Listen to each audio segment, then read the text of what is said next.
ஆதியாகமம் 22வது அதிகாரம். ஆபிரகாம் தன்னுடைய மகனான ஈசாக்கை பலி செலுத்த கொண்டு செல்லுகின்ற ஒரு நிகழ்வுதான் அந்த அதிகாரத்தில் இருக்கிறது.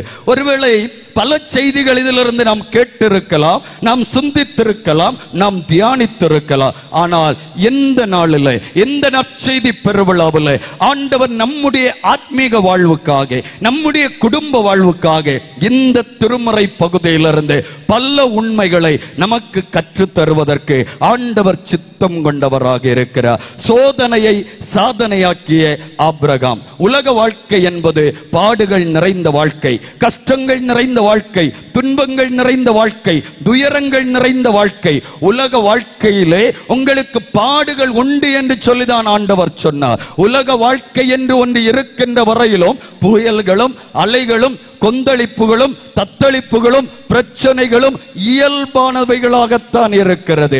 எப்படி கடலிலே அலைகள் இருக்கிறதோ அதை போல உலக வாழ்க்கை என்பது பலவிதமான கஷ்டங்கள் நிறைந்ததும் மகிழ்ச்சி நிறைந்ததும் இன்பங்கள் நிறைந்ததும் துன்பங்கள் நிறைந்ததும் தான் உலக வாழ்க்கை என்பதை நாம் ஏற்றுக்கொள்ள வேண்டும். அன்புக்குரியவர்களே, உலக வாழ்க்கை அப்பேற்பட்டதாக இருந்தாலும் கடலிலே அலைகள் இருக்கின்ற நேரத்திலே மீனவன் எப்படி தன்னுடைய படகை எடுத்துக்கொண்டு தன்னுடைய தொழிலுக்காக லக்கை நோக்கி செல்லுகிறானோ அதை போல பாடுகள் நிறைந்த உலகத்திலே, கஷ்டங்கள் நிறைந்த உலகத்திலே, வேதனைகள் நிறைந்த உலகத்திலே ஆண்டவர் தருகிற ஆற்றலோடு, ஆண்டவர் தருகிற பலனோடு, ஆண்டவர் தருகிற வல்லமையோடு நம்முடைய லக்கை நோக்கி நாம் பயணிக்க ஆரம்பித்தால் இந்த உலகத்திலே நம்மால் சிறப்பாக வாழ முடியும். இல்ல நல்ல காலம் வரட்டும், என்னுடைய கஷ்டம் எல்லாம் தீரட்டும், என்னுடைய பாடெல்லாம் தீரட்டும், அதுக்கு பிற்பாடு நான் வாழலாம் என்று நாம் நினைத்தால் நிச்சயமாக ஒரு நாளும் நம்மால்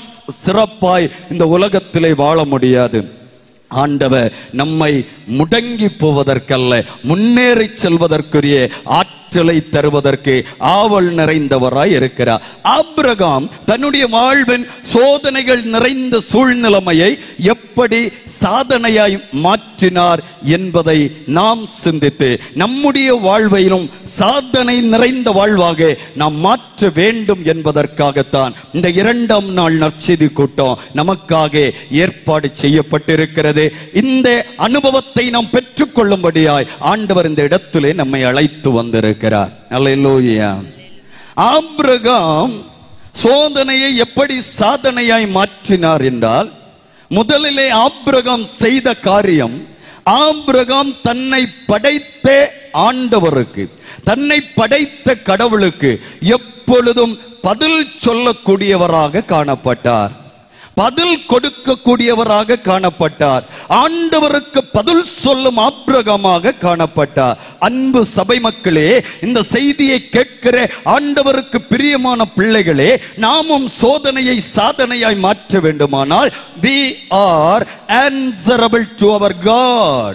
We are answerable to our God. நம்மை படைத்த ஆண்டவருக்கு நாம் பதில் சொல்லக்கூடியவர்களாக காணப்பட வேண்டும். 1வது வசனத்தை வாசிக்க கேளுங்கள். இந்த காரியங்கள் நடந்த பின்பு, இந்த காரியங்கள் நடந்த பின்பு தேவன் ஆபிரகாமை சோதித்தார். தேவன் ஆபிரகாமை சோதித்தார். எப்படியெனில் அவர் அவனை நோக்கி, அவர் ஆபிரகாமை நோக்கி ஆபிரகாமே ஆபிரகாமே என்றார். அவன் இதோ அடியேன் என்றான். ஆபிரகாம் கர்த்தருடைய சத்தத்துக்கு பதில் கொடுக்கக்கூடிய ஆபிரகாமாக காணப்பட்டார். அப்படின்னா ஆபிரகாமும் ஆண்டவரும் எவ்வளவு இன்டிமேட் ரிலேஷன்ஷிப்ல இருந்திருப்பார்கள், எவ்வளவு க்ளோஸ் ரிலேஷன்ஷிப்ல இருந்திருப்பார்கள். நம்மோடு அதிகமாய் நெருக்கமாய் இருக்கிறவர்களுடைய சத்தம் எங்கே கேட்டாலும் நம்மை அழைக்கிறவர் யார் என்பது நமக்கு தெரியும். நாம் யாரோடு கூட ரொம்ப நெருக்கமாக இருக்கிறோமோ, யாரோடு கூட மிக ஐக்கியமாய் இருக்கிறோமோ, அல்லனா அதிக நேரம் யாரோடு பேசிக் கொண்டிருக்கிறோமோ, அவர்கள் தூரத்தில் நின்று கூப்பிட்டாலும் மெல்லிய சத்தமாய் அந்த தொனி கேட்டாலும் என்னை அழைப்பது என்னை நேசிக்கிற என்னுடைய கணவன், அல்லனா மனைவி, அல்லனா என்னுடைய பிள்ளை, அல்லனா என்னுடைய பெற்றோர், தாய், தகப்பன் என்று சொல்லி அந்த சத்தத்தை நம்மால் புரிந்து கொள்ள முடியும். சர்வ வல்லமை உள்ள ஆண்டவர் ஆபிரகாமே அப்படின்னு கூப்பிட்ட உடனே ஆபிரகாம் அந்த சத்தத்தை சரியாய் புரிந்து கொண்டா, சரியாய் அறிந்து கொண்டா. என்னை அழைப்பது என்னை படைத்த சர்வ வல்லமை உள்ள ஆண்டவர் அப்படின்னா அவர் எவ்வளவு நெருக்கமாய் ஆண்டவரோடு இருந்திருப்பார், எவ்வளவு அதிகமாய் ஆண்டவரோடு நேரத்தை செலவிட்டு இருப்பார், ஆண்டவரோடு பயணித்தவராக காணப்பட்டார். இந்த வசனம் துவங்குகின்ற போது இப்படியாய் துவங்குகிறது, இந்த காரியங்கள் நடந்த பின்பு. பைபிளை நாம படிக்கிற நேரத்திலே மிக கவனமாய் படிக்க வேண்டும், நிறுத்தி நிறுத்தி படிக்க வேண்டும். இந்த காரியங்கள் நடந்த பின்பு என்றால் எந்த காரியங்கள் நடந்த பின்பு என்ற கேள்வியை எழுப்ப வேண்டும். அந்த கேள்விக்கு நாம் பதிலை கண்டுபிடிக்க வேண்டும். அப்பொழுதுதான் திருமறையிலே உள்ள பயங்கரமான ஆழங்களை நாம் புரிந்து கொள்ள முடியும். ஆண்டவர் அதற்குள்ளே எவ்வளவு ஆற்றலை வைத்திருக்கிறார் என்பதை புரிந்து கொள்ள முடியும். நான் 100 தடவை பைபிளை படிச்சு முடிச்சேன் அப்படின்னு சொல்லுவது சிலரது பழக்கமாக வைத்திருக்கிறார்கள், தவறு என்று சொல்லவில்லை. ஆனால் அதை விட முக்கியமானது நான் படிக்கின்ற வார்த்தைகள் எனக்கு என்ன சொல்லுகிறது, நான் வாசிக்கின்ற வார்த்தைகள் வழியாய் ஆண்டவர் எனக்கு என்ன சொல்லுகிறார், எனக்கு என்ன கற்றுத் தருகிறார் என்பதை அறிந்து படித்தால் அது பெரிய பாக்கியம். அது நம்முடைய ஆத்துமாவுக்கு இளைப்பாறுதலை உண்டாக்கும். அந்த வார்த்தைகள் 1க்கு 30 60 100 பலன்களை நமக்கு தரும். இந்த காரியங்கள் நடந்த பின்பு God tested ஆபிரகாம். அப்படின்னா எந்த காரியங்கள் நடந்த பிற்பாடு ஆபிரகாமை தேவன் சோதித்தார். அதை அறிந்து கொள்ள வேண்டுமானால் 21வது அதிகாரத்துக்கு நாம் செல்ல வேண்டும். 21வது அதிகாரத்திலே ஆபிரகாமினுடைய வாழ்க்கையிலே மிக முக்கியமான 3 காரியங்கள் நிறைவேறி முடிகிறது. 3 மிக முக்கியமான 3 காரியங்கள் நிறைவேறி முடிகிறது. எந்த காரியங்கள்னா 1வது வசனத்திலிருந்து 7வது வசனம் வரை படிக்கின்ற வேளையிலே ஆண்டவர் 75வது வயதிலே ஆபிரகாமை அழைத்து அவனுக்கு ஒரு வாக்குத்தத்தத்தை கொடுத்திருந்தார். அந்த வாக்குத்தத்தம் அவனுடைய வாழ்க்கையிலே 99வது ஆண்டு வயது வரையிலும் நிறைவேறவில்லை. அவனுடைய வாழ்க்கையில் ஒரு பெரிய கேள்வியோடு காணப்பட்டார். ஆண்டவர் வாக்குத்தத்தத்தின் பிள்ளையை இன்னும் தரவில்லையே என்று சொல்லுகின்ற ஒரு ஏக்கத்தோடு காணப்பட்டார். ஆனால் 21வது அதிகாரத்தை நாம் படிக்கின்ற வேளையிலே அந்த வாக்குத்தத்தத்தின் பிள்ளையான ஈசாக்கை கண்டு மகிழ்ந்தான். அந்த ஈசாக்கை அவன் பெற்று மகிழ்ந்தான். அன்புக்குரியவர்களே, இந்த காரியங்கள் நடந்த பின்பு என்றால் எந்த காரியங்கள்? வாக்குத்தத்தத்தின் பிள்ளையான ஈசாக்கை அவன் பெற்றுக்கொண்ட பிற்பாடு, அவனுடைய தனிப்பட்ட வாழ்விலே அவன் ஏங்கிக் கொண்டிருந்த அந்த ஏக்கம் நிறைவேறின பிற்பாடு, ஆண்டவர் சொன்னார் நிறைவேற்றவில்லையே என்று சொல்லி ஏங்கிக் கொண்டிருந்த காரியம் நிறைவேறி முடிந்த பிற்பாடு, அவனுடைய பர்சனல் ப்ராப்ளம் தீர்த்து வைக்கப்பட்ட பிற்பாடு இன்னும் 2வது ஒரு காரியம் நிறைவேறுகிறது. 8வது வசனத்திலிருந்து 21வது வசனம் வரை படிக்கின்ற வேளையிலே இப்போ அவனுடைய பர்சனல் ப்ராப்ளம் தீர்ந்தவுடனே ஃபேமிலியில ப்ராப்ளம் வந்து விட்டது. ஈசாக்கு பிறந்தது நிமித்தமாக சாராளுக்கும் ஆகாருக்கும் இடையிலே பயங்கரமான பிரச்சனை. நம்முடைய தனிப்பட்ட வாழ்க்கையில பிரச்சனை வந்தா கூட நாம சமாளிச்சிடலாம். ஆனா குடும்ப வாழ்க்கையில பிரச்சனை வந்துச்சுன்னா அவ்வளவுதான், முடிஞ்சு போச்சு. நம்முடைய நிம்மதி போய்விடும், நம்முடைய சமாதானம் போய்விடும், நம்முடைய சந்தோஷம் போய்விடும். இப்போது ஆபிரகாமுடைய குடும்பத்திலே பெரிய பிரச்சனை. ஆனால் 21வது அதிகாரம் 8வது வசனத்திலிருந்து 21வது வசனம் வரை படிக்கின்ற பொழுது அந்த பிரச்சனையை மிக சுமூகமாக அவர் தீர்த்து வைக்கிறார். இந்த காரியங்கள் நடந்த பின்பு என்றால் அவனுடைய ஃபேமிலி ப்ராப்ளம் தீர்த்து வைக்கப்பட்ட பிற்பாடு, அவனுடைய குடும்பத்தில் ஏற்பட்ட பிரச்சனை முடித்து வைக்கப்பட்ட பிற்பாடு இன்னும் ஒரு முக்கியமான காரியம் நிறைவேறுகிறது. 22வது வசனத்திலிருந்து 34வது வசனம் வரை படிக்கின்ற பொழுது அவனுடைய சமூக வாழ்க்கையிலே பிரச்சனை இருக்கிறது. அபிமெலேக்குக்கும் ஆபிரகாமுக்கும் இடையிலே பிரச்சனை. அபிமெலேக்கு யாருன்னா, ஆபிரகாம் வாழுகின்ற இடத்திலே குறுநில மன்னராக இருந்தவன் தான் அபிமெலேக்கு. அபிமெலேக்குக்கும் ஆபிரகாமுக்கும் இடையிலே பிரச்சனை, சோசியல் லைஃப்ல பிரச்சனை, சமூக வாழ்விலே பிரச்சனை. ஆனால் இந்த திருமறை பகுதியிலே நாம் படிக்கின்ற பொழுது பெயர்சபாவிலே அபிமெலேக்கும் ஆபிரகாமும் ஒரு உடன்படிக்கை செய்து கொள்ளுகிறார்கள். அந்த உடன்படிக்கையின் வழியாக நமக்குள்ளே இனி பிரச்சனை இருக்கக்கூடாது. உன்னுடைய பணியாளர்களுக்கும் என்னுடைய பணியாளர்களுக்கும் இடையில பிரச்சனை இருக்கக்கூடாது என்று சொல்லி அந்த சமூக பிரச்சனையை, சோசியல் லைஃப்ல இருந்த ப்ராப்ளம் தீர்த்து வைக்கப்பட்ட பிற்பாடு பாருங்க, இந்த காரியங்கள் நடந்த பின்பு என்றால், இந்த 3 காரியங்களும் நடந்து முடிந்த பிற்பாடு God tested Abraham.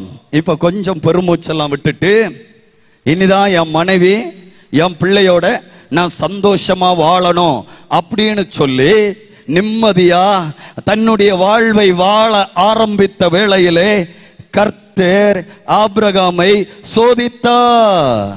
இந்த சோதனை என்ற வார்த்தையை நாம் சரியாக படிக்காவிட்டால், சரியாக புரிந்து கொள்ளாவிட்டால், திருமறையிலே நாம் பல நிகழ்ச்சிகளை சரியாய் புரிந்து கொள்ள முடியாது.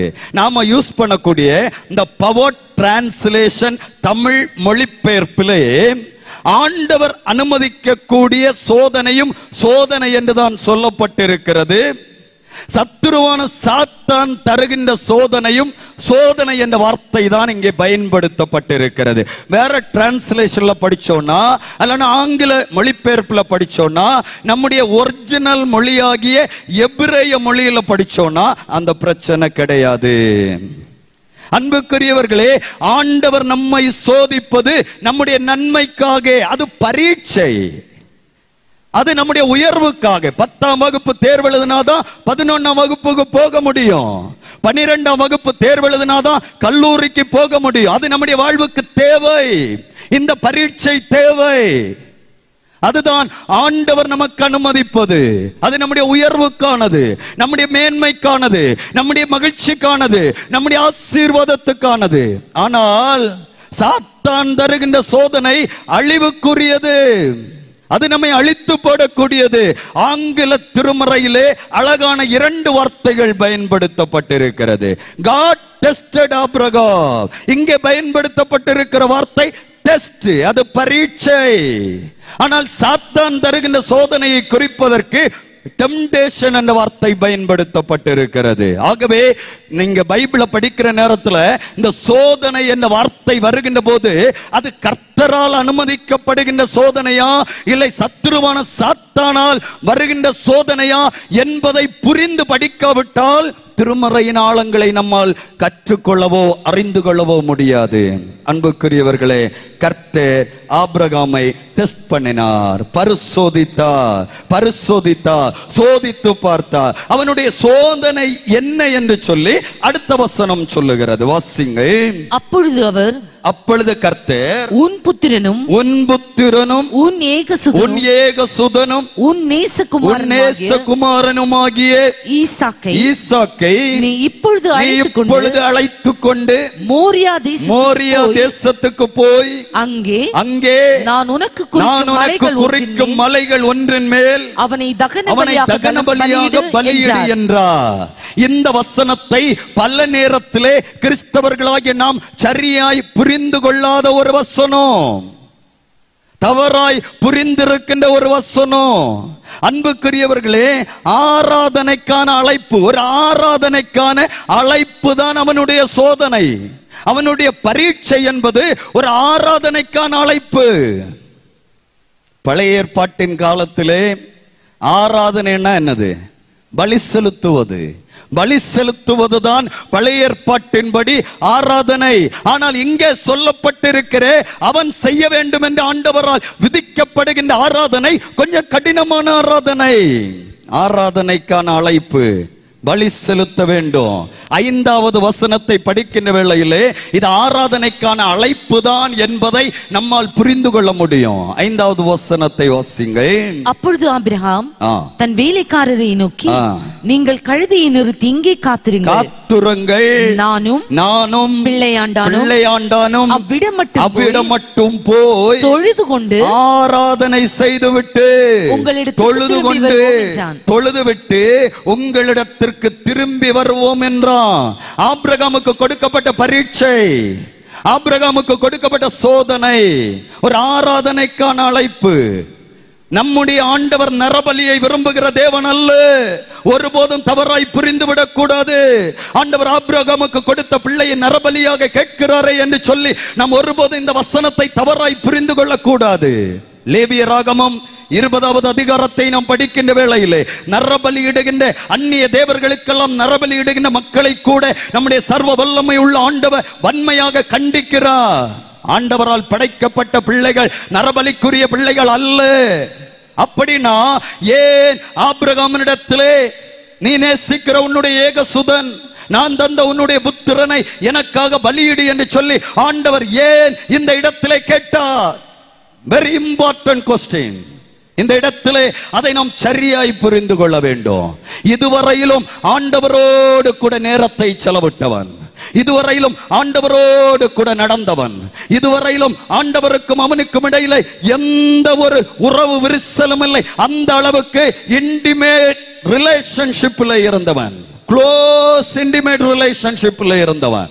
இப்போது ஆண்டவர் கொடுத்தே ஆசீர்வாதத்தை அந்த இடத்திலே வைத்து விட்டான். ஆண்டவரை முக்கியப்படுத்த வேண்டிய ஆபிரகாம் ஈசாக்கை முக்கியப்படுத்தி விட்டான். ஆண்டவரோடு கொடுக்க வேண்டிய நேரத்தை ஈசாக்குக்கு கொடுத்து விட்டான். இப்போது சர்வ வல்லமை உள்ள ஆண்டவர் அவனை ஆசீர்வதித்த தேவன் அவனை பரிசோதித்து பார்க்கிறார். உண்மையாகவே இவன் என்னை நேசிக்கிறானா, இல்லை நான் கொடுத்த ஆசீர்வாதமாகிய பிள்ளையை நேசிக்கிறானா, எனக்கு பின்னாலே வருகிறானா, இல்லை ஆசீர்வாதத்துக்கு பின்னாலே போகிறானா என்பதை பரிசோதித்து பார்க்கும்படியாக கொடுக்கப்பட்ட அழைப்பு தான் இந்த 2வது வசனம். அல்லேலூயா, அல்லேலூயா. அவனை பரிசோதித்து பார்க்கிறார். பல வேளையிலே நாமும் கஷ்டத்தில் இருக்கிற நேரம், கவலையில் இருக்கிற நேரம், ஆண்டவரே என்னை ஆசீர்வதியும் என்று சொல்லி கண்ணீரோடு கேட்கிறோம். எனக்கு வீடு இல்லை, ஒரு வீட்டை தாரும் என்று சொல்லி கண்ணீரோடு கேட்கிறோம். எனக்கு நிலமில்லை, நிலத்தை தாரும். வாகனம் இல்லை, வாகனத்தை தாரும். பிள்ளைகளுக்கு திருமணம் நடைபெறவில்லை, திருமணத்தை நடத்தி தாரும். இன்னும் என்னுடைய சரீரத்திலே பயங்கரமான பலகீனம் இருக்கிறது, அதை நீக்கி போடும் என்று சொல்லி எல்லாம் ஆண்டவருடைய சமூகத்திலே நம் கண்ணீரோடு ஜெபிக்கிற நேரங்கள் உண்டு. ஆனால் அந்த ஆசீர்வாதங்களை எல்லாம் பெற்றுக்கொண்ட பிற்பாடு ஆசீர்வதிக்கிற தேவனை விட ஆசீர்வாதத்தை முக்கியப்படுத்துகின்ற நேரங்கள் உண்டு என்பதை மறந்து போக கூடாது. நம்மை ஆண்டவர் உணர்வுபடுத்துகிறார், ஆண்டவர் நம்மை எச்சரிக்கிறார். ஆசீர்வாதங்கள் அல்ல பெரியது, ஆசீர்வதிக்கிற தேவன் பெரியவர். ஆசீர்வாதங்கள் அல்ல பெரியது, ஆசீர்வதிக்கிற தேவன் பெரியவர். ஆகவே ஆசீர்வாதங்களை விட ஆசீர்வதிக்கிற ஆண்டவருக்கு நாம் முதலிடத்தை கொடுக்க வேண்டும், முக்கியத்துவத்தை கொடுக்க வேண்டும் என்பதைத்தான் இந்த பரிசோதனை நமக்கு கற்றுத்தருகின்ற உண்மை. ஆராதனைக்காக அழைப்பை பெற்ற ஆபிரகாம் ஆராதனைக்கு என்ன செய்கிறார் என்பதுதான் 3வது வசனம். மிக அற்புதமான திருமறை பகுதி. 3வது வசனத்திலே ஆபிரகாம் இப்ப ஆராதனைக்கு அழைப்பை பெற்றுக் கொண்டார். ஆராதனைக்கு அழைப்பை பெற்ற ஆபிரகாம் ஆராதனைக்காக என்ன செய்கிறார் என்பதுதான் 3வது வசனம். நம்முடைய ஆத்மீக வாழ்வை பரிசோதித்து பார்ப்பதற்காக ஆண்டவர் நம்மை அழைக்கிறார். வாசிங்கள். ஆபிரகாம் அதிகாலையில் எழுந்திருந்தார். போதும். எதற்காக? ஆராதனைக்கு செல்லுவதற்காய். ஆராதனைக்கு அழைப்பை பெற்ற ஆபிரகாம் ஆராதனைக்கு செல்லுவதற்காய் அதிகாலையிலே எழுந்திருந்தார். இப்ப நம்மை பரிசோதித்து பார்க்க வேண்டும். வாரத்திலே பரிசுத்தமான ஓய்வு நாள், ஆராதனை நாள். அந்த ஆராதனை நாளுக்காக தினமும் எழும்புகின்ற நேரத்தை விட எத்தனை பிள்ளைகள் ஆராதனை நாள் வொர்ஷிப் டே, அந்த ஆராதனைக்கு செல்லுவதற்காய் நான் நேரப்பட எழுந்திருக்க வேண்டும் என்று சொல்லி உண்மையாய் தினமும் எழும்புகிற நேரத்தை விட ஆராதனை நாளுக்காக அதிக நேரத்தோடு எழும்புகின்ற பிள்ளைகள் எத்தனை பேர்? உங்களை கை தூக்கல நான் சொல்லல, நீங்கள் ஆனால் உள்ளத்திலே உங்களை பரிசோதித்து பார்க்க வேண்டும். உள்ளத்திலே இந்த கேள்வியை கேட்டு பார்க்க வேண்டும். ஞாயிற்றுக்கிழமை என்றால் ஆராதனை நாள், ஆராதனைக்கு செல்லுவதற்காய் நான் எப்போது எழுந்திருக்கிறேன்? இன்னைக்கு நம்முடைய தென்னிந்திய திருச்சபையில் இருக்கிற ஒரு பெரிய பிரச்சனை, துதிப்பாடல் பாடுகின்ற நேரத்தில் அங்க 3 இங்க 3 அங்க 5 அப்படிதான் இருப்பாங்க. அடுத்து மன்றாட்டு ஜெபம் எல்லாம் முடிஞ்சு பாஸ்டர் கண்ணை திறந்து பார்த்தாதான் சர்ச்சு ஃபுல்லா நிறைஞ்சிருப்பாங்க. அதுலயும் பிந்தி வரவங்களும் உண்டு. அன்புக்குரியவர்களே, ஆராதனை என்பது எதற்காக? நம்ம ஏன் சர்ச்சுக்கு வரணும் சொல்லுங்க? எதுக்கு சர்ச்சுக்கு வரணும்? ஆண்டவரை தரிசிக்கின்ற இடம், ஆண்டவரை காண வேண்டிய இடம், ஆண்டவருடைய தொடுதலை அனுபவிக்க வேண்டிய இடம். இந்த இடத்திலே வந்தால் ஆண்டவரை காண வேண்டும், அதற்காக ஆலயத்துக்கு வர வேண்டும். ஆலயத்துக்கு வந்து ஆண்டவருடைய தொடுதலை அனுபவிக்க வேண்டும், அதற்காக ஆலயத்துக்கு வர வேண்டும். நீ ஆலயத்துக்கு வந்து அந்த அனுபவம் பெற்றுக்கொள்ளாவிட்டால் நீ ஆலயத்துக்கு வரது வீண், வேஸ்ட். அன்புக்குரியவர்களே, ஆபிரகாம் அதிகாலையிலே எழுந்திருந்தார். நம்ம தென்னிந்திய திருச்சபையில் ஒரு பாரம்பரியம் உண்டு. முதல் மணி ஓசை ஒலித்து 2வது மணி ஓசை ஒலித்த பிற்பாடுதான் பாஸ்டர் ஆராதனையை ஸ்டார்ட் பண்ணுவார். ஏன் ஃபர்ஸ்ட் பெல் அடிச்ச உடனே ஸ்டார்ட் ஆகாதா? ஆகுமா? ஆகாதா? ஆகும். அப்படின்னா ஏன் நம்முடைய மூதாதையர்கள் ஒரு பாரம்பரியத்தை வைத்திருக்கிறார்கள்? நம்முடைய முன்னோர்கள் ஏன் ஒரு பாரம்பரியத்தை வைத்தார்கள்? முதல் மணி ஓசை, 2ஆம் மணி ஓசை தெரியலனா ஆற்றூர் சேகரத்துக்குட்பட்ட திருச்சபை பிள்ளைகளுக்கு அதை கற்று தருகிறேன். முதல் மணி ஓசை எதற்காகனா, இன்றைக்கு ஆலயத்திலே ஆராதனை உண்டு, வாருங்கள் வாருங்கள் என்று சொல்லி நம்மை அழைக்கக்கூடிய மணி ஓசை தான் முதல் மணி ஓசை. 2ஆம் மணி ஓசை அப்படின்னா எதுக்கு? 2ஆம் மணி ஓசை எதற்காகனா, சபையிலே ஆராதனை ஆரம்பித்து விட்டது, இனி நீ வர வேண்டாம் வர வேண்டாம் என்று ஒலிக்கக்கூடிய மணி ஓசை தான் 2வது மணி ஓசை. ஆனா நம்ம பாடு நேரே மாறி போச்சு. நம்ம செகண்ட் பெல் அடிக்கிற நேரத்துல தான் பிள்ளைக்கு தோசையை வாயில ஊட்டிட்டு நிற்போம். செகண்ட் பெல் அடிக்கிற நேரத்துல தான் சேரிய போட்டும் ஷர்ட்டை போட்டும் அயன் பண்ணிட்டு நிற்போம். செகண்ட் பெல் அடிக்கிற நேரத்துல தான் பக்கெட் மக்கையும் எடுத்துக்கிட்டு பாத்ரூமுக்கு போயிட்டு இருப்போம். அன்பு சபையே, ஆண்டவருடைய வார்த்தைகளை கேட்கிற அன்பு பிள்ளையே, நீ இப்படி ஆலயத்துக்கு வந்தால் எப்படி ஆண்டவரை தரிசிக்க முடியும்? எப்படி ஆண்டவரை காண முடியும்? ஆராதனைக்கு அழைப்பை பெற்ற ஆபிரகாம் அதிகாலையிலே எழுந்திருந்தார் ஆராதனைக்கு செல்லுவதற்காய். காலை தோறும் கர்த்தருடைய கிருபை புதிதாயிருக்கிறது. ஆண்டவருடைய பாதத்திலே காலை நேரத்திலே எழும்பி உட்கார வேண்டும். ஆண்டவர் கிருபைகளை நிறைவாய் பொழிகின்ற நேரம். அதிகாலையிலே எழுந்திருந்த ஆபிரகாம் அடுத்து என்ன செய்கிறார்னு பாருங்க. He prepared everything for worship. ஆராதனைக்கு செய்ய வேண்டிய அத்தனை ஆயத்தங்களையும் செய்து கொள்ளுகிறார். வாசிங்க. தன் கழுதையின் மேல் சேணம் கட்டி, கழுதையின் மேல் சேணம் கட்டினார். தன் வேலைக்காரர்கள் 2 பேரை ஆயத்தப்படுத்தினார். தன் குமாரன் ஈசாக்கை அழைத்தார். தகன பலிக்கு கட்டளைகளை, பலிக்கான விறகுகளையும் எடுத்தார். ஒரு ஆராதனைக்கு அழைப்பை பெற்ற ஆபிரகாம் ஆராதனைக்கு செய்ய வேண்டிய அத்தனை ஆயத்தங்களையும் செய்து கொண்டார். He prepared for everything for worship. ஆராதனைக்காக. நம்முடைய ஆத்மீக வாழ்வை நாம் பரிசோதித்து பார்க்க வேண்டும். நாம் ஆராதனைக்கு கொடுக்கிற முக்கியத்துவம் என்ன? ஆராதனைக்கு வருகின்ற போது நாம் எடுத்துக்கொள்ளுகின்ற ஆயத்தங்கள் என்ன? எடுக்க வேண்டிய எல்லாவற்றையும் எடுத்துக் கொள்ளுகிறோமா? உள்ள தூய்மையோடும் உடல் தூய்மையோடும் உடைகளுடைய தூய்மையோடும் ஆண்டவரை தரிசிக்க வருகிறோமா? இல்ல சந்தைக்கு போற மாதிரி, இல்ல எங்கேயும் போற மாதிரி நம்ம ஏனோ தானோ என்று ஆலயத்துக்கு வருகிறோமா? ஆராதனையை நாம் எப்படி முக்கியமாய் பார்க்கிறோம்? ஆராதனைக்குரிய ஆண்டவரை எவ்வளவு முக்கியத்துவமாய் பார்க்கிறோம்? ஆண்டவர் நம்மை உணர்வுபடுத்துகிறார். நம்முடைய ஆத்மீக வாழ்வை நாம் சீர்தூக்கி பார்க்க வேண்டும். ஆராதனை என்பது ஆண்டவர் நம்மை தொடுகிற நேரம், ஆண்டவர் நம்மிலே மகிழ்ச்சி அடைகிற நேரம். ஆண்டவர் மனிதனை படைத்ததே தன்னை ஆராதனை செய்வதற்காக.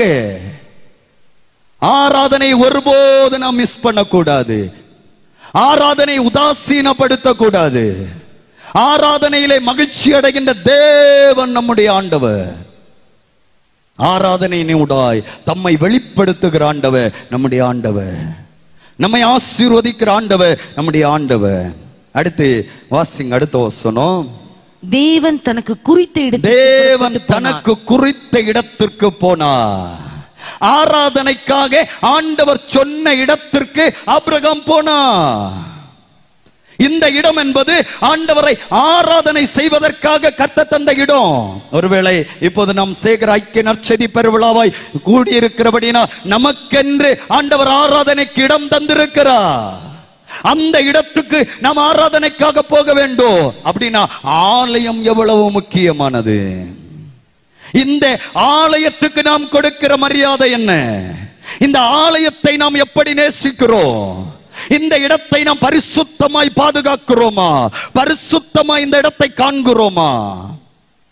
ஆபிரகாம் தேவன் சொன்ன இடத்திற்கு ஆராதனைக்காக போனார். அடுத்த வசனம். மூன்றாம் நாளில் ஆபிரகாம் தன் கண்களை ஏறெடுத்து பார்த்து தூரத்திலே அந்த இடத்தை கண்டார். பாருங்க, இந்த வசனம் ரொம்ப ரொம்ப முக்கியமான வசனம். 3 நாள் பயணம். அந்த இடத்துல உட்கார்ந்து நாம பார்க்கணும். தன்னுடைய ஏகசுதன், தன்னுடைய நேசகுமாரன் ஈசாக்கை பலி செலுத்துவதற்காக செல்லுகின்றார். எந்த அப்பாவால பொறுத்து கொள்ள முடியும்? எந்த அப்பாவால தாங்கிக் கொள்ள முடியும்? ஆண்டவர் ஏன் 3 நாள் கொடுத்தார் தெரியுமா? ஒருவேளை 1 நாள்னா சீக்கிரம் போய் பலியிட்டு முடிச்சிருக்கலாம். ஆனால் 3 நாள் தாங்க முடியாத வேதனை, தாங்க முடியாத துக்கம், தாங்க முடியாத பாரம். இவன் இந்த சூழ்நிலைமையிலே என்ன செய்கிறார் என்பதை பரிசோதித்து பார்க்கிறார். 3 நாள் மட்டும் அந்த துக்கத்தை, அந்த பாரத்தை, அந்த வேதனை, அந்த கவலை, அந்த கண்ணீரை உள்ளத்திலே அடக்கி ஆண்டவர் சொன்ன இடம் வரைக்கும் அந்த துக்கத்தை சுமந்து கொண்டே போனார். ஒருவேளை இவன் பிள்ளையதான் நேசிக்கிறாய்னா, பிள்ளையதான் முக்கியப்படுத்துகிறாய்னா, இவன் தாங்க முடியாத வேதனையில திரும்பி போய்விடலாம். அதற்கும் வாய்ப்பை கொடுத்து பார்த்தார் ஆண்டவர். ஆனால் ஆபிரகாம் கர்த்தர் சொன்ன இடம் வரைக்கும் தன்னுடைய துக்கத்தை, தன்னுடைய பாரத்தை சுமந்து கொண்டு போனார். அன்பு சபை மக்களே, ஆண்டவர் நமக்காக கூடி ஆராதனை செய்கின்ற ஆலயத்தை எதற்காக தந்திருக்கிறார்? நம்முடைய துக்கங்களை, நம்முடைய பாரங்களை, நம்முடைய வேதனைகளை சுமந்து வருவதற்கான இடம்தான் தேவாலயம். உங்களுடைய கஷ்டத்தை வேற யார்கிட்ட ஷேர் பண்ணாதீங்க. வேற யார்கிட்ட ஷேர் பண்ணினாலும் அவங்களால உங்களுக்கு சொல்யூஷன் தர முடியாது. ஒருவேளை நீங்கள் அனுபவித்த அதே பாடுகளை அனுபவித்த ஏதாகிலும் பிள்ளைகள் இருந்தால் நீங்க சொன்னா கொஞ்சம் அவங்க புரிந்து கொள்ளுவாங்க. ஆனா நீங்க அனுபவித்த பாடுகளை அனுபவிக்காத எந்த பிள்ளைகளாலும் நீங்கள் சொல்லுகிற வேதனையை அவர்களால் புரிந்து கொள்ள முடியாது. ஒருவேளை நீங்க சொல்ற நேரத்தில் கேட்பதை போல பாசாங்கு காண்பிப்பார்கள். நீங்க அந்த அப்புறம் போனப்போ உங்களை பத்தி 4 பேர்கிட்ட கேவலமா சொல்லி சிரிப்பாங்க. ஆகவே உங்களுடைய உள்ளத்தின் துக்கங்களை யார்கிட்டையும் ஷேர் பண்ணாதீங்க. அதை ஷேர் பண்ணுவதற்காகத்தான் ஆண்டவர் தூய ஆலயத்தை நமக்கு தந்திருக்கிறார். உன் பாரத்தை வைத்துவிடு, அவர் உன்னை ஆதரிப்பார். இன்னும் பேதுரு அப்போஸ்தலன் சொல்லுகிற போது இன்னும் அழகாய் சொல்லுவார். 1 பேதுரு 5வது அதிகாரம் 7வது வசனத்திலே, அவர் உங்களை விசாரிக்கிறவர் ஆனபடியால், மீதி சொல்லுங்க, உங்கள் கவலைகளை எல்லாம் அவர் மேல் வைத்து விடுங்கள், அவர் மேல் வைத்து விடுங்கள். அதற்காகத்தான் ஆலயம். ஒரு பழைய அழகான ஒரு பாடல் ஒன்று உண்டு, நமக்கு தெரிந்த பாடல் தான். இதை பிரதிபலிக்கின்ற ஒரு பாடல். கர்த்தர் மேல் பாரத்தை வைத்து விடு, கலங்கி தவிக்காதே, அவரே உன்னை ஆதரிப்பார், அதிசயம் செய்வார். எல்லோரும் நம்பிக்கையோடு உற்சாகமாய் கரங்களை தட்டி இணைந்து பாடுவோம்.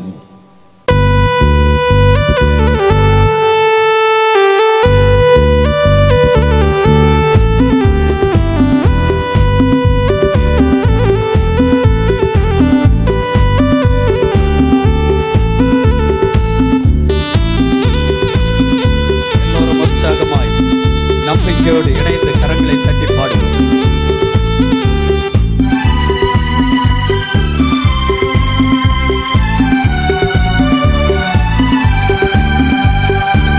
கர்த்தர் மேல் பாரத்தை வைத்து விடு, கலங்கி தவிக்காதே,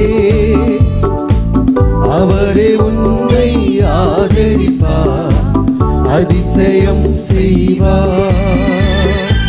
கர்த்தர் மேல் பாரத்தை வைத்து விடு, கலங்கி தவிக்காதே,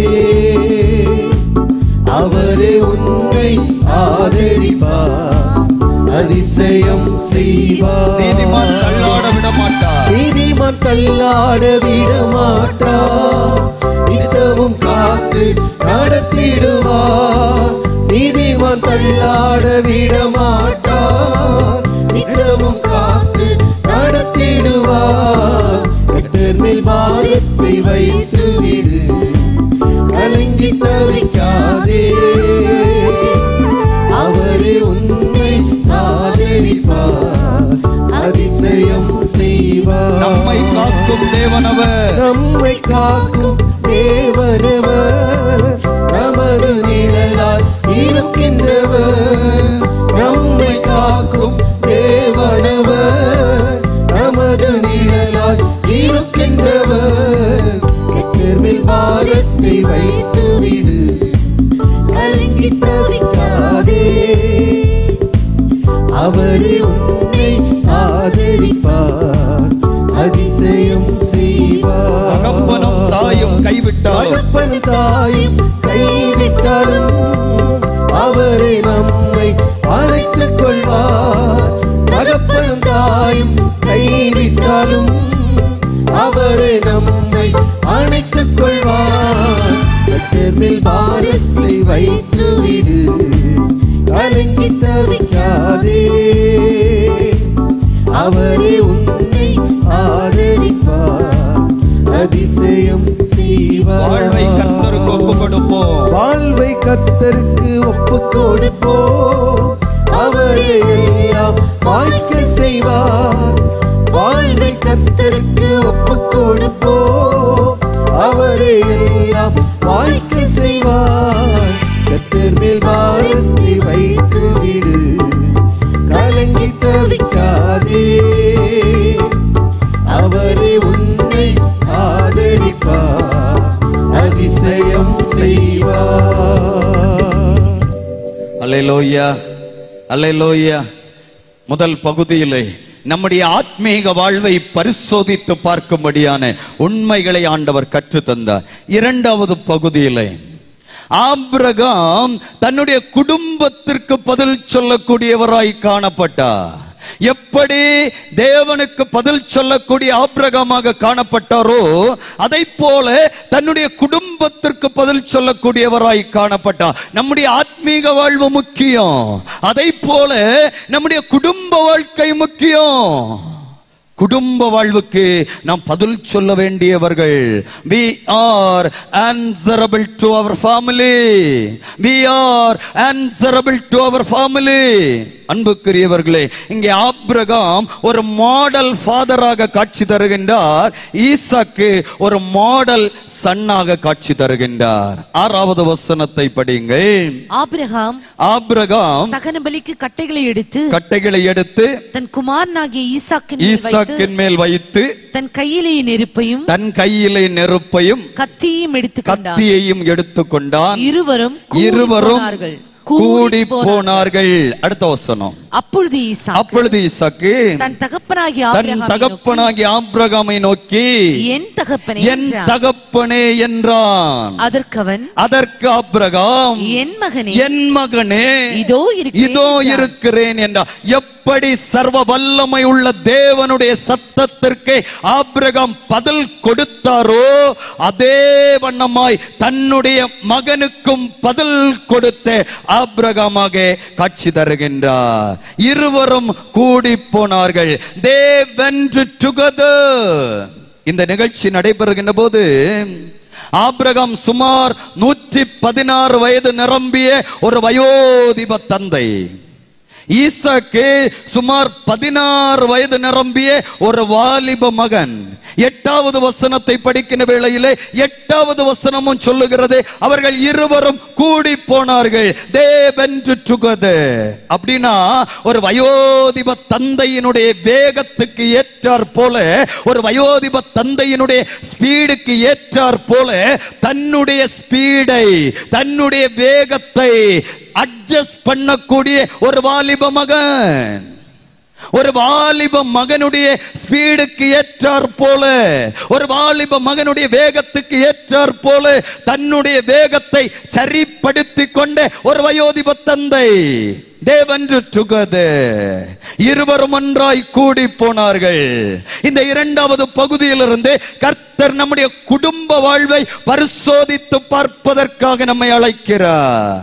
அன்பு பெற்றோர்களே, இந்த செய்தியை கேட்கிற தகப்பன்மார்களே, தாய்மார்களே, எத்தனை பெற்றோர்கள் உங்களுடைய வாலிப பிள்ளைகளுக்காக நேரத்தை செலவிடுகின்றீர்கள்?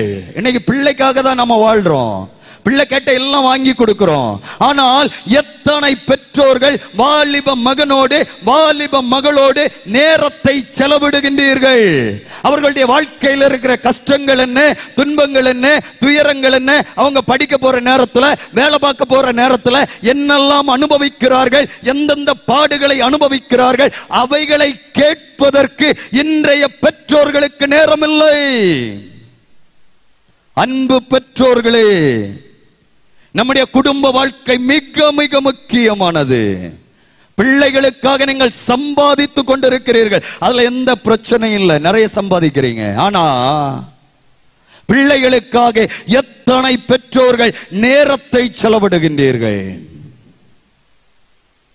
பிள்ளைகளோடு உட்கார்ந்து பேச அப்பாமார்களே உங்களுக்கு நேரம் உண்டா?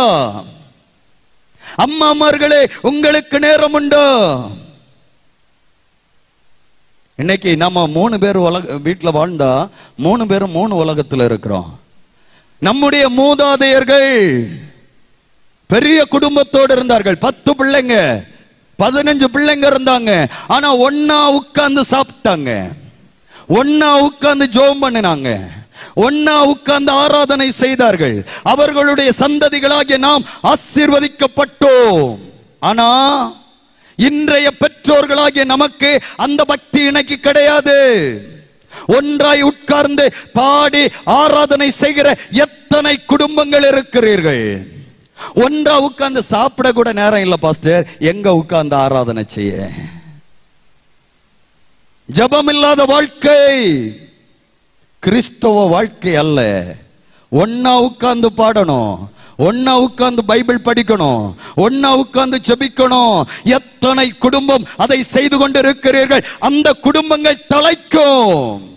அந்த குடும்பத்திலே சமாதானம், சந்தோஷம், நிம்மதி இருக்கும்.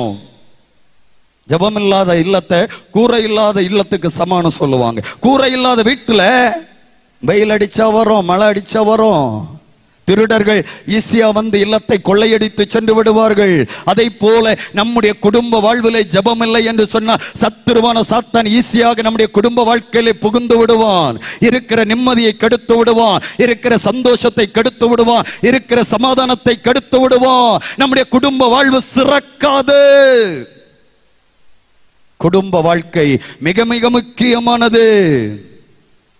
ஒன்றாய் உட்கார்ந்து நாம் ஜெபிக்க வேண்டும். இன்னைக்கு அப்பாக்கள் எல்லாம் போதை உலகத்துக்கு போயிட்டாங்க. முன்ன காலத்துல ஊர்ல 1-2 பேர் தான் குடிச்சுக்கிட்டு இருந்தாங்க, போதை வஸ்துக்களை அருந்திட்டு இருந்தாங்க. ஆனா அவங்க கூட தைரியமா போக மாட்டாங்க. எல்லாருக்கும் கண்ணையும் தெரியாம ஒளிஞ்சு மறைஞ்சு பதுங்கி போய் குடிச்சுக்கிட்டு இருந்தாங்க. ஆனா இன்றைக்கு அப்படி அல்ல. ஊர்ல 1-2 பேர் தான் குடிக்காம இருக்கிறாங்க. கிறிஸ்தவ சபையே, கிறிஸ்தவ குடும்பமே, நீங்களும் அதற்கு விதிவிலக்கு அல்ல. இன்னைக்கு கிறிஸ்தவ குடும்பங்களில் பிள்ளை பிறந்த சாராயம், டெத் நடந்த சாராயம், திருமண வீடுன சாராயம். எப்படி நம்முடைய குடும்பங்கள் ஆசீர்வதிக்கப்படும்? ஆண்டவர் நம்மை எச்சரிக்கிறார். இன்னைக்கு மனைவியோடு செலவிட வேண்டிய நேரம், பிள்ளைகளோடு செலவிட வேண்டிய நேரம். அண்ணன்மார்களே, ஐயாமார்களே, நீங்கள் போதைக்காக செலவிடுவது நிமித்தமாய் உங்களுடைய குடும்பத்தின் எதிர்காலத்தை குழி தோண்டி புதைத்துக் கொண்டிருக்கிறீர்கள். பிள்ளைகளுடைய எதிர்காலத்தை குழி தோண்டி புதைத்துக் கொண்டிருக்கிறீர்கள். இந்த சேகர் ஐக்கிய நற்செய்தி பெருவிழாவிலே மனம் திரும்பி வா. அந்த போதைக்காக செலவிடுகிற நேரம் உன்னுடைய குடும்பத்துக்காக செலவிட்டு பார். மனைவியோடு பிள்ளைகளோடு செலவிட்டு பார். ஒட்டுமொத்த குடும்பமும் சந்தோஷமாய் வாழ முடியும். ஐயாமாரெல்லாம் அந்த உலகத்துக்கு போயிட்டாங்கன்னா, அம்மாமார் அக்காமாரெல்லாம் இன்னொரு உலகத்துக்கு போயிட்டாங்க, டிவி சீரியல் உலகத்துக்கு போயிட்டாங்க. ஒரு காலத்துல 14 இன்ச் டிவி நம்ம வீட்டுல எங்கே ஒரு ஓரமா இருந்துச்சு, அதுல நியூஸ் பார்த்துட்டு இருந்தோம். இன்னைக்கு ஐயாமார் வீட்டுக்கு பிளான் பண்ற நேரத்துல ஒரு சுவர் ஃபுல்லா டிவிக்காக, எல்இடிக்காக ஒதுக்கிடுவாங்க. எவ்வளவு கஷ்டப்பட்டாலும் அதுக்கு முன்னால ஒரு சோபாயும் வாங்கி போட்டுருவாங்க. இந்த அக்காமாரு அம்மாமாரு கையில ரிமோட்டையும் எடுத்துக்கிட்டு அந்த சோபாயில யாரு உட்கார்ந்தாங்கன்னா வீட்டுல திருட வந்தா கூட அவங்களுக்கு தெரியாது. கணவன் எப்ப வாராரு தெரியாது, எப்ப போறாரு தெரியாது, பிள்ளைகள் எப்ப வர்றாங்க போறாங்க தெரியாது. அன்பு சகோதரிமார்களே, தாய்மார்களே, கணவனுக்காக அழ வேண்டிய நேரம், பிள்ளைகளுக்காக அழ வேண்டிய நேரம் டிவி சீரியலுக்கு முன்னால இருந்து அழ வேண்டும். இன்னைக்கு டிவி சீரியலுக்கு முன்னால உட்கார்ந்து அழுறாங்க. யாருக்காக அழுறாங்க, எதுக்காக அழுறாங்கன்னு அவங்களுக்கும் தெரியாது, பக்கத்துல இருக்கிறவங்களுக்கும் தெரியாது. இன்னைக்கு நைட் எல்லாம் சபையில ஆராதனை வச்ச ஆட்கள் இல்லை. ஏன்னா இன்னைக்கு டிவி சேனல் எல்லாம் நம்மளை ஆக்கிரமித்து வைத்திருக்கிறார்கள். தொடர் சீரியல், தொடர்ல ஒரு நாள் போச்சுன்னா எல்லாம் போச்சு. அக்காக நிம்மதியே போச்சு, அம்மாக்கு நிம்மதியே போச்சு. ஒருவேளை ஏதாவது எமர்ஜென்சியா எங்கேயாவது போக வேண்டி வந்தா அடுத்த நாள் காலையில பக்கத்து வீட்டு அக்காளை எழுப்பி, அக்காளே நேற்றுக்கு என்ன ஆச்சுடி அப்படின்னு கேட்டாதான் அக்காமாருக்கு அம்மாமாருக்கு இன்னைக்கு நிம்மதி. அன்பு சகோதரிமார்களே, தாய்மார்களே, திரும்பி வாருங்கள். குடும்பத்துக்காக அழுங்கள், குடும்பத்துக்காக ஜெபியுங்கள். அம்மாமாரெல்லாம் அந்த உலகத்துக்கு போயிட்டாங்கன்னா பிள்ளைகள் எல்லாம் அடுத்த உலகத்துக்கு போயிட்டாங்க, வலைத்தள உலகத்துக்கு போயிட்டாங்க. இன்னைக்கு உள்ள பிள்ளைகளுக்கு சாப்பாடை பத்தி கவலையே கிடையாது. இன்னைக்கு பிள்ளைகளுக்கு நீங்க சாப்பாடு கொடுக்காட்ட அவங்க கேட்கவே மாட்டாங்க. அவங்களுக்கு இன்னைக்கு தேவை ஒரு ஆண்ட்ராய்டு மொபைல், வைஃபை கனெக்ஷன், ஒரு தனி அறை. நாமும் கட்டி கொடுத்துட்டோம். வீட்டுல ஒரு பிள்ளை 2 பிள்ளை தான் இருக்கும், ஆனா வீடு அரண்மனை மாதிரி இருக்கும். அப்பாவுக்கு தனியார, அம்மாவுக்கு தனியார, மகளுக்கு தனியார, மகளுக்கு தனியார, எல்லாம் பிரிச்சு பிரிச்சு பிரிச்சு வச்சுக்கிட்டோம். நம்ம குடும்பமும் பிரிந்து பிரிந்து பிரிந்து போய்கொண்டு இருக்கிறது. அன்னைக்கெல்லாம் ஒரு ஹால் அல்லனா ஒரு அறை தான் இருக்கும். எல்லாரும் ஒன்னா உட்கார்ந்து இருந்தாங்க, எவ்வளவு சந்தோஷமா வாழ்ந்தாங்க. ஆனா இன்னைக்கு அந்த சந்தோஷம் நம்ம குடும்பங்கள்ல இல்ல, நம்ம வாழ்க்கையில இல்ல. பிள்ளைகளே, தம்பிமார்களே, தங்கைமார்களே, வலைத்தளங்களிலே வீழ்ந்து அழிந்து போக வேண்டாம், திரும்பி வாருங்கள். அதனால வலைத்தளம் தேவையில்லைன்னு சொல்லி நான் பேசல, தேவைக்காக மட்டும் பயன்படுத்திக் கொள்ளுங்கள். முழு நேரமும் அதுல வீழ்ந்து போக வேண்டாம். இன்னைக்கு ரீல்ஸ் மோகம் பிள்ளைகளுக்கு. இந்த ரீல்ஸ்னால நடக்கிற மரணங்கள் தினமும் தினமும் எத்தனை வாலிப பிள்ளைகள் தங்களுடைய உயிரை மாய்த்து கொண்டிருக்கிறார்கள். அதை தட்டி தட்டி விட்டு பார்க்கிறதுல நமக்கு ஒரு ஆனந்தம். ஆராய்ச்சி சொல்லுகிறது, ஒரு நாள் 10 ரீல்ஸ் நீ பார்த்தேனா அன்னைக்கு நீ செய்ய வேண்டிய எந்த பொறுப்பான வேலையிலும் உன்னுடைய கவனம் செல்லாது. படிக்க முடியாது, உழைக்க முடியாது, செயல்பட முடியாது. தம்பி தங்கச்சி, உனக்கு நல்ல எதிர்காலத்தை ஆண்டவர் வைத்திருக்கிறார். அதை இழந்து போக வேண்டாம். மலைத்தளங்களிலே வீழ்ந்து அழிந்து போக வேண்டாம். பாருங்க, 7வது வசனத்துல அப்பா மகனுடைய உரையாடல் எப்படி இருக்கிறதுன்னு பாருங்க. அப்பாவும் மகன் எவ்வளவு சந்தோஷமாய் உரையாடுகின்றார்கள். மகன் கேட்கிற, அப்பா எல்லாம் எடுத்தீங்கப்பா, ஆராதனைக்காக எல்லாம் செஞ்சீங்க, ஆனா ஒன்ன மறந்துட்டீங்கப்பா, நெருப்பும் கட்டையும் இருக்கிறது, தகன பலிக்கு ஆட்டுக்குட்டி எங்கே அப்பா?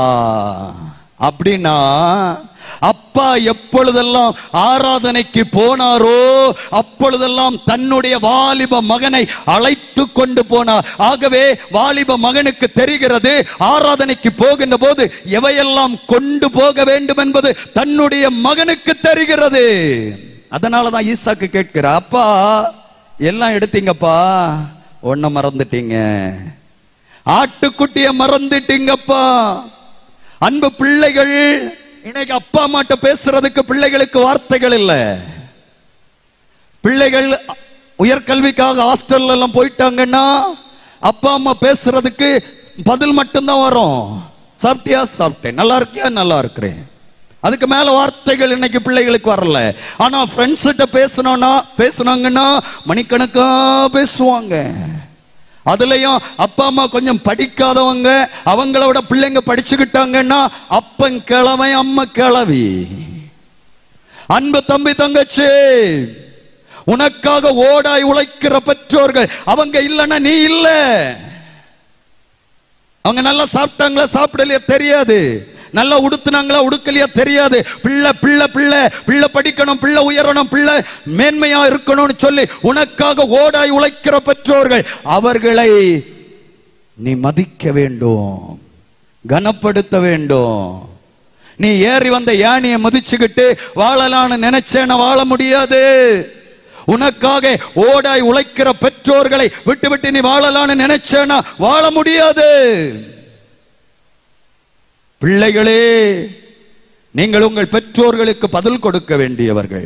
பெற்றோர்களே, நீங்கள் உங்கள் பிள்ளைகளுக்கு பதில் கொடுக்க வேண்டியவர்கள். இப்ப பாருங்க, மகன் அப்பாவோடு பேசின உடனே அப்பா மகனுக்கு என்ன கற்றுக் கொடுக்கிறார்? விசுவாசத்தை கற்றுக் கொடுக்கும் அப்பாவாக ஆபிரகாம் காட்சி தருகிறார். விசுவாசத்தை கற்றுக் கொடுக்கும் அப்பா. He taught that what is faith.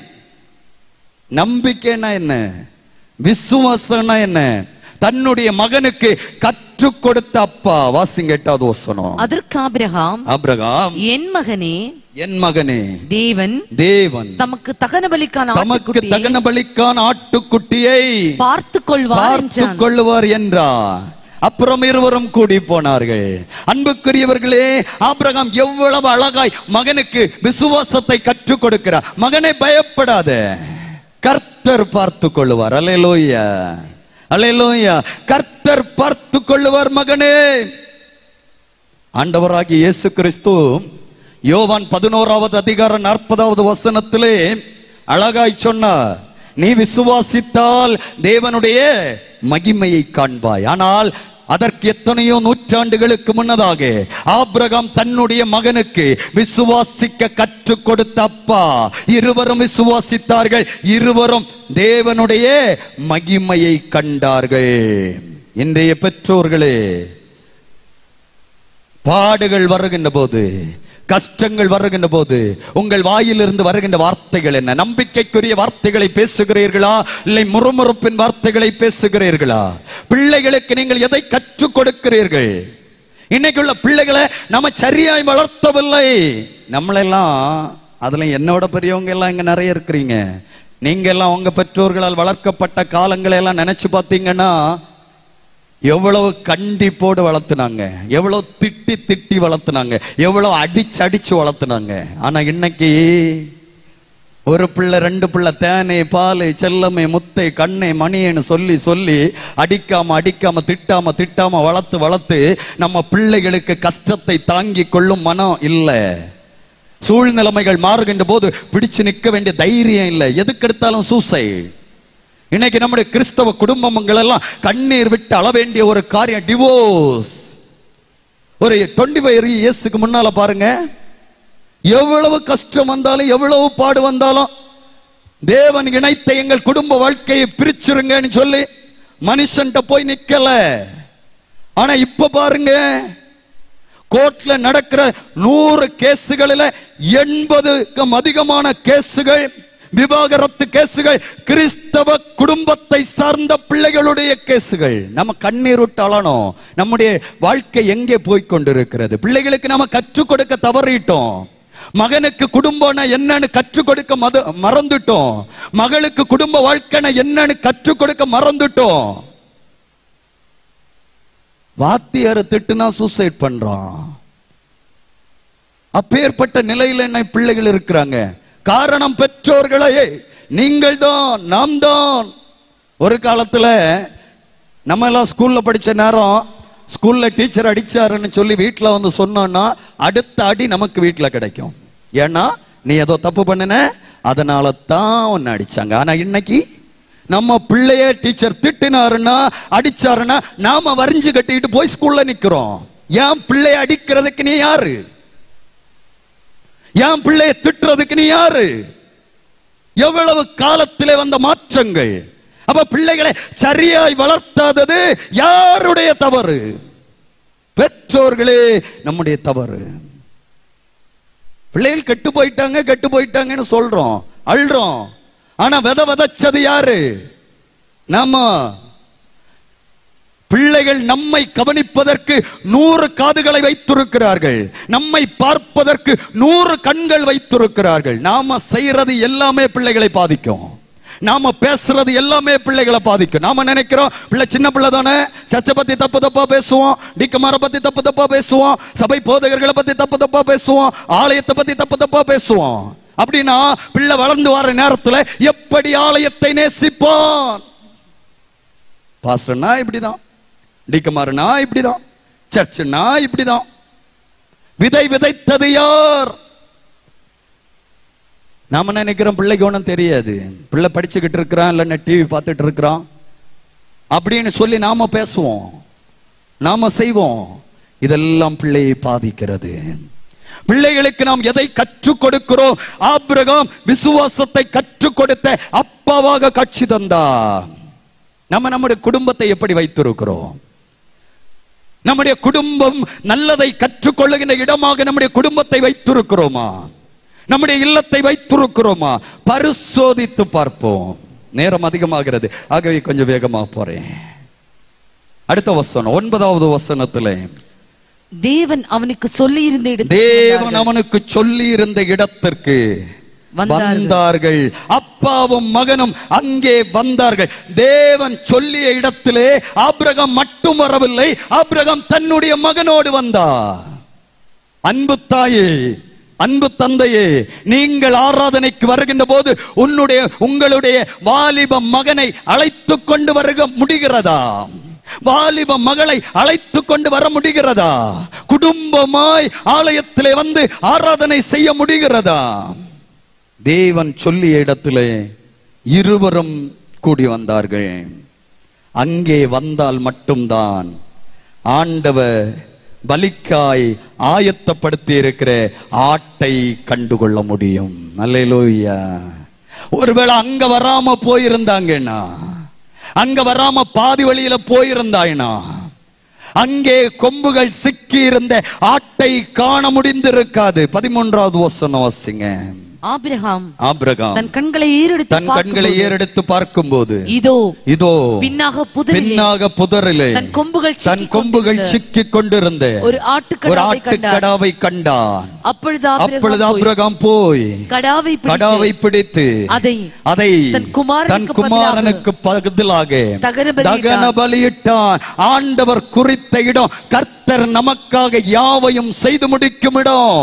அந்த இடத்திலே வந்த பொழுது ஆபிரகாமுக்காக கர்த்தர் சகலத்தையும் செய்து முடித்தார். ஈசாக்குக்காக கர்த்தர் சகலத்தையும் செய்து முடித்தார். இந்த இடத்திலே நாம் வருகின்ற போது ஆண்டவர் கல்வாரி சிலுவையிலே நின்று கொண்டு சொல்லுவார், மகனே மகளே, உனக்காக நான் பலியாகிறேன், நீ சாக வேண்டிய இடத்திலே நான் சாகிறேன் என்று சொல்லுவார். இந்த இடத்திலே வந்தால் மட்டும்தான் அதை காண முடியும். உன்னுடைய மகனுக்காக நான் பலியாகிறேன், உன்னுடைய மகளுக்காக நான் பலியாகிறேன், உங்களுக்காக பலியாக நான் காத்து கொண்டிருக்கிறேன் என்று சொல்லி அருள்நாதர் இயேசு கிறிஸ்து கல்வாரி சிலுவையிலே நின்று கொண்டு சொல்லுவார். இந்த இடத்துல வந்தாதான் அதை காண முடியும். இந்த இடம் என்பது கர்த்தர் நமக்காக, நம்முடைய குடும்பத்துக்காக, நம்முடைய தலைமுறைக்காக யாவையும் செய்து முடிக்கின்ற இடம். இந்த இடத்திலே நம்முடைய தலைமுறை இருக்க வேண்டும். இந்த இடத்திலே நம்முடைய தலைமுறை இருக்க வேண்டும். செய்தியை சுருக்கிக் கொள்ளுகின்றேன். இந்த மகன், இந்த ஈசாக்கு அப்பாவை பத்தி என்ன சாட்சி சொல்லி இருப்பான்? என்னுடைய அப்பா கர்த்தருக்கு பயப்படுகிற அப்பா, கர்த்தருக்கு பயப்படுதலே ஞானத்தின் ஆரம்பம் என்பதை என்னுடைய அப்பாவிடமிருந்து நான் கற்றுக்கொண்டேன் என்று சொல்லி இருப்பா. என்னுடைய அப்பா ஆண்டவரை நேசிக்கிற அப்பான்னு சொல்லியிருப்பான். என்னை விட, என் அம்மாவை விட என் அப்பா ஆண்டவரை நேசித்த அப்பா அப்படின்னு சொல்லியிருப்பான். என்னுடைய அப்பா ஆண்டவருடைய வார்த்தைக்கு முற்றிலும் கீழ்ப்படிந்த அப்பா.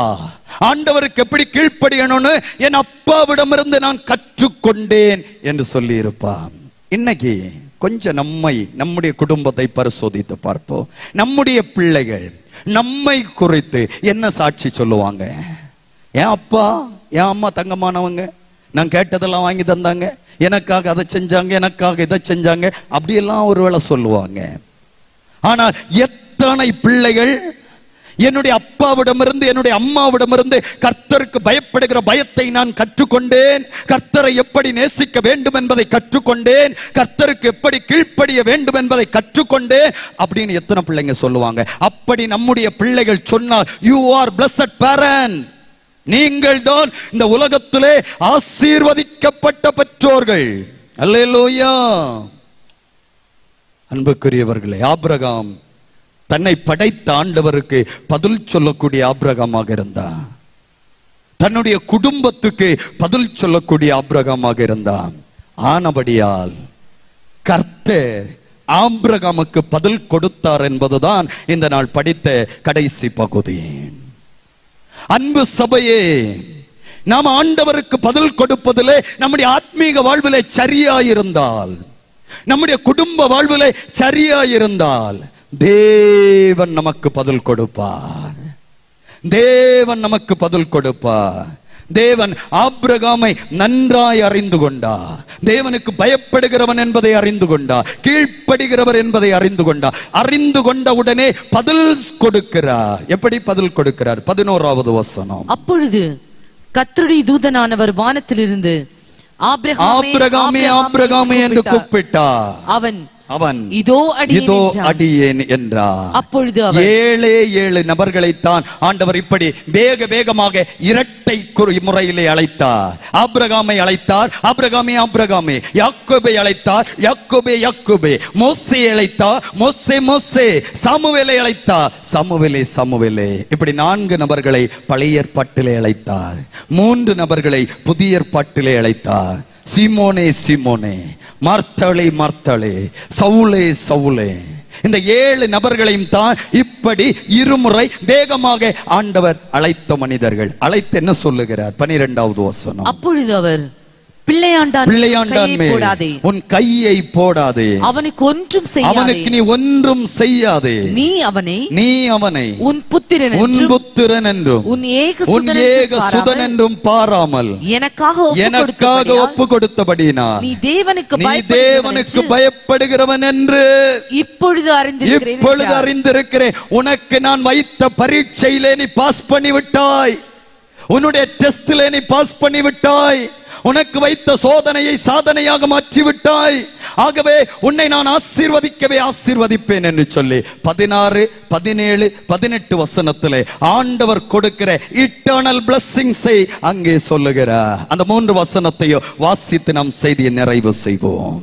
நீ உன் புத்திரன் என்றும் உன் ஏக சுதன் என்றும் பாராமல் அவனை ஒப்பு கொடுத்து இந்த காரியத்தை செய்தபடியா நான் உன்னை ஆசீர்வதித்து உன் சந்ததியை வானத்து நட்சத்திரங்களைப் போலவும் கடற்கரை மணலைப் போலவும் பெருக பண்ணுவேன் என்றும் உன் சந்ததியார் தங்கள் சத்துருக்களின் வாசல்களை சுதந்தரித்துக் கொள்ளுவார்கள் என்றும் நீ என் சொல்லுக்கு கீழ்ப்படிந்தபடியினால் உன் சந்ததிக்குள் பூமியில் உள்ள சகல ஜாதிகளும் ஆசீர்வதிக்கப்படும் என்றும் என் பேரில் ஆணையிட்டேன் என்று கர்த்தர் சொல்லுகிறார்.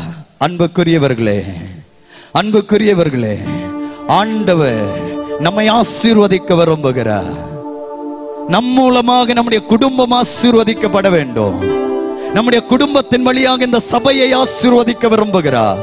இந்த சபை வழியாக இந்த சமூகத்தை ஆசீர்வதிக்க விரும்புகிறார். ஒரே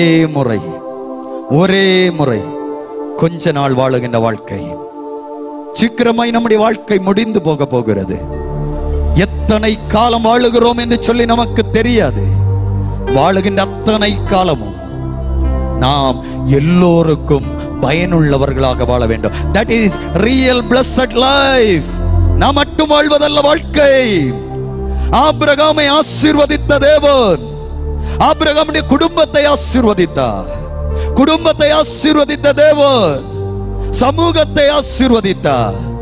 ஆபிரகாமோடு சொன்னார், நீ சோதனையை சாதனையாக்கியபடியா, நீ பரீட்சையிலே பாஸ் ஆனபடினா உன்னுடைய தலைமுறையை கொண்டு இந்த உலகத்தை ஆசீர்வதிப்பேன். That is real blessed life. அன்புக்குரியவர்களே, ஒருவேளை நாம் ஆசீர்வாதம் இல்லாத பிள்ளைகளாக இருக்கலாம், யாருக்கும் பயன் இல்லாத பிள்ளைகளாக இருக்கலாம். ஆண்டவர் நம்மை பயன்படுத்த விரும்புகிறார். ஆத்மீக வாழ்விலே உண்மையாயிருக்க வேண்டும், குடும்ப வாழ்விலே உண்மையாயிருக்க வேண்டும். அப்பொழுது ஆண்டவர் நமக்கு பதில் செய்வார். ஆண்டவர் நம்மை ஆசீர்வதிப்பார். ஆண்டவருடைய ஆசீர்வாதம் என்பது அது இட்டர்னல் பிளெஸிங், ரியல் பிளெஸிங். அதை நாம் பெற்றுக்கொள்ள வேண்டும். ஆண்டவரே, என்னுடைய குடும்ப வாழ்க்கை நிம்மதி இல்லாமல் இருக்கிறதப்பா. என்னுடைய ஆத்மீக வாழ்விலே நான் உண்மை இல்லாத பிள்ளையாக இருக்கிறேன். என்னை கண்ணோக்கி பாரும் என்று சொல்லுவோம். என்னுடைய குடும்பத்துக்கு நான் உண்மை இல்லாத பிள்ளையாக இருக்கிறேன். என்னுடைய மனைவிக்கு நான் உண்மையா இல்லை. என்னுடைய மனைவிக்கு, என்னுடைய கணவனுக்கு நான் உண்மையா இல்லை. என்னுடைய பிள்ளைகளுக்கு நாங்கள் உண்மையா இல்லை.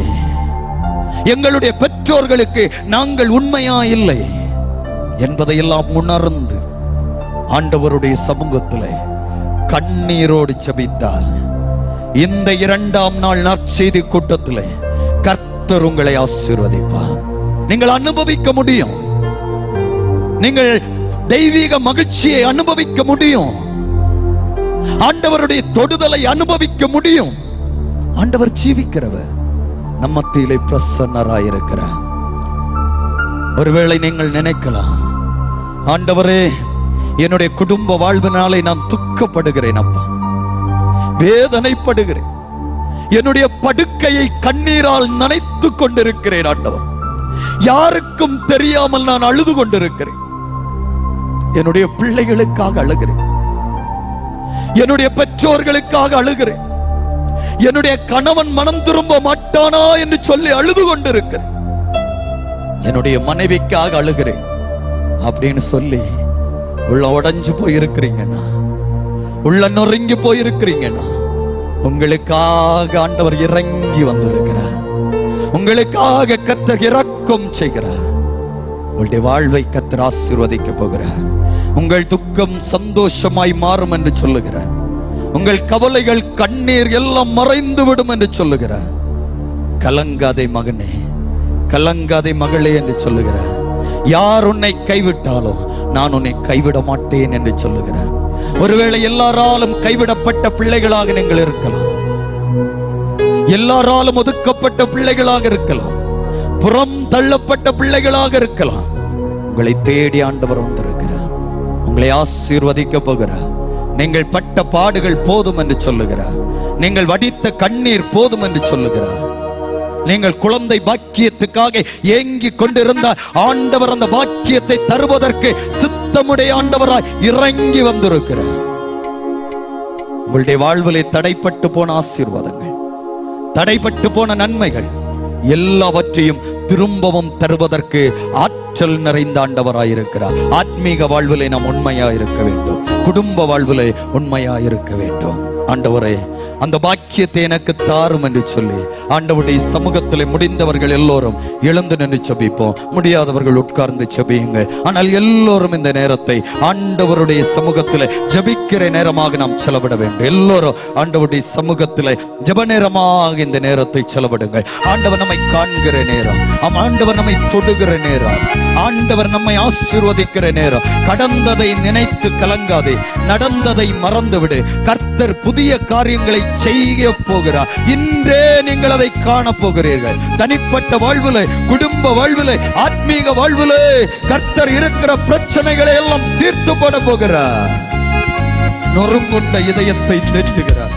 உடைந்த உள்ளத்தை தாக்குகிறார். காயங்கள் அனைத்தையும் கட்டுகிறார். கண்ணீர் துடைக்கிற ஆண்டவராய் இந்த இடத்திலே கடந்து வந்திருக்கிறார். மகனே, மகளே, திராணிக்கு மேலாக உன்னை சோதிக்க ஒரு நாள் நான் விட மாட்டேன். தாங்கிடும் பலன் தருவேன், தப்பிச் செல்ல வழி செய்வேன் என்று சொல்லுகிறார். ஆண்டவருடைய சமூகத்திலே உண்மையான நம்பிக்கையோடு, உடைந்த உள்ளத்தோடு ஆண்டவரே சொல்லி கதறுங்க. ஆண்டவரே, எனக்கு இறங்கும் என்று சொல்லுங்க. நடந்ததை நினைத்து கலங்காதே, நடந்ததை மறந்துவிடு. நடந்ததை நினைத்து கலங்க வேண்டாம். நடந்ததை மறந்துவிடு. மறந்துவிடு. கர்த்தர் புதிய காரியத்தை செய்ய போகிறார். புதியன செய்திடுவார். இன்றே நீ காண்பாய். கர்த்தர் புதியன செய்திடுவார். இன்றே நீ காண்பாய். இன்றே நீ காண்பாய். கலங்கிடவே வேண்டாம், கலங்கிடவே வேண்டாம், கலங்கிடவே வேண்டாம், கலங்கிடவே வேண்டாம். ஒருபோதும் கைவிட மாட்டார். நீ நம்பினவர்கள் எல்லாம் உன்னை கைவிட்டால் இயேசு ஒருபோதும் உன்னை கைவிட மாட்டார். பிராணிக்கு மேலாக சோதிக்கப்பட ஒரு நாளும் விடமாட்டார். ஒரு நாளும் விடமாட்டார். பிராணிக்கு மேலாக சோதிக்கப்பட ஒரு நாளும் விடமாட்டார்.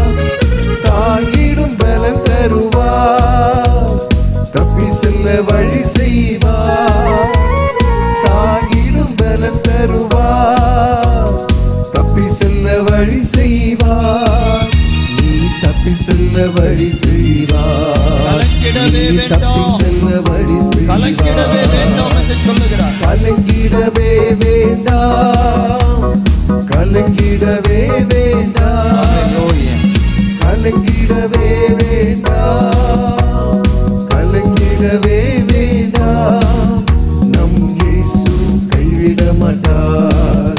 நம் இயேசு நொறுங்குண்ட இதயத்தை தேற்றுகிற ஆண்டவர், உடைந்த உள்ளத்தை தாங்குகிற ஆண்டவர். இப்போது கண்ணீரோடு அழுகிற சகோதரியே, அழுகிற சகோதரனே, உன்னை கர்த்தர் காண்கிறார். உன்னை தாங்குகிறார், உன்னை திடப்படுத்துகிறார், உன்னை தைரியப்படுத்துகிறார். கண்ணீர் உடைக்கின்றார். காயங்கள் அனைத்தையும் கட்டுகிறார். கண்ணீர் உடைக்கின்றார். உன் கண்ணீர் துடைக்கின்றார். கலங்கி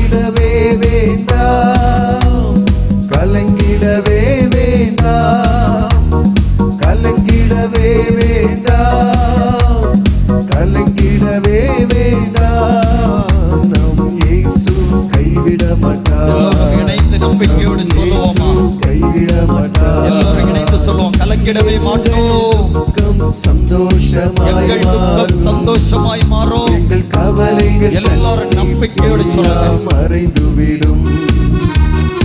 எங்கள் துக்கம் சந்தோஷமாய் மாறும்.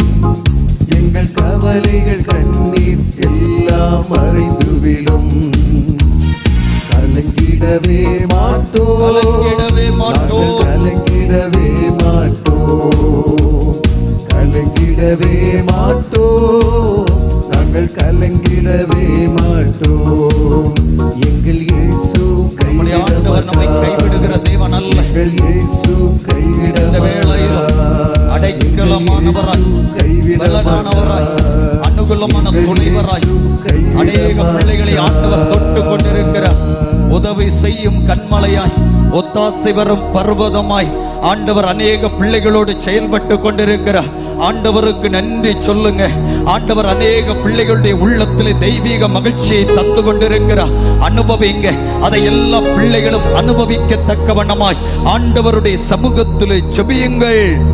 பட்ட பாடுகள் போதும், உன்னுடைய பெருமூச்சின் சத்தத்தை நான் கேட்கிறேன் என்று சொல்லுகிறார்.